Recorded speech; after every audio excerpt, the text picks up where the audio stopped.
जेव्हा मी यूट्यूब बघत होते ना तर तेव्हा मला आहे ना एक रेसिपी आली, शॉर्टमध्येच आली. नॉनव्हेजची रेसिपी आहे, तर मी तुम्हाला दाखवते. आणि छान आहे पण ती रेसिपी ट्राय करून बघितली, तर ट्रायल म्हणून मी आत्ता केली.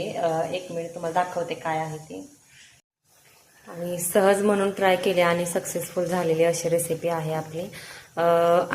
अंड्याचं आहे ना तर ते बनवलंय.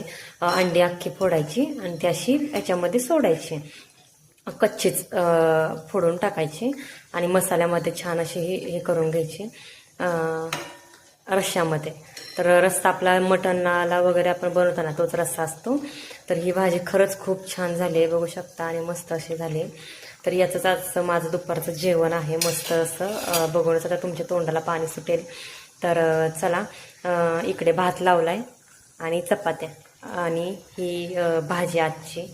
आता याला नाव काय द्यायचं काय माहीत नाही, पण चला, ही मस्त अशी भाजी आजची तयार झालेली आहे. माझं दुपारचं जेवण पण छान तयार असं झालेलं आहे.